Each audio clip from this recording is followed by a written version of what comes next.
Warblers from up north are migrating through Iowa in good numbers now in mid-September as they work their way to warmer climates for the winter season.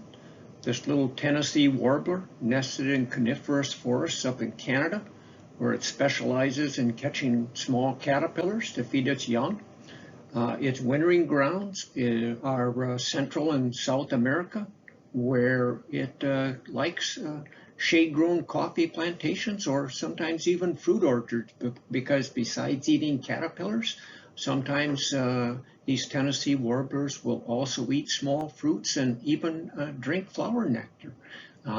The Tennessee warblers can be confused with our red-eyed vireo and warbling vireo as well, because they have that little dark stripe through their eye. But notice the really narrow needle-like bill on the Tennessee warbler. The vireos would have a sturdier and somewhat hooked bill.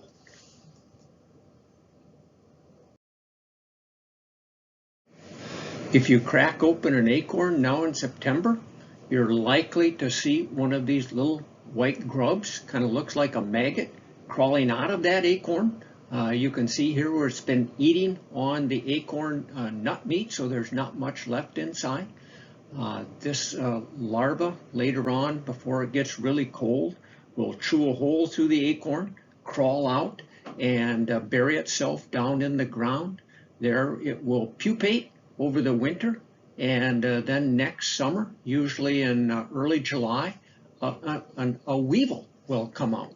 Really tiny little brownish or dark gray weevil, and the females lay their eggs in the developing acorns up in the trees, and again the larvae feed on those acorn meats, and you'll find the mature larva again next September.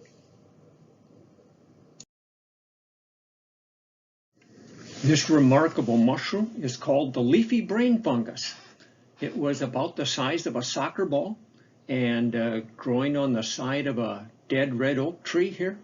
It does kind of look like a big brown brain growing there on the side of a tree. It also goes by the name of brown witch's butter. So this leafy brain fungus, believe it or not, as gross as it looks, and it is rather kind of gooey when you touch it, is edible. And I cooked up some for supper. What does it taste like?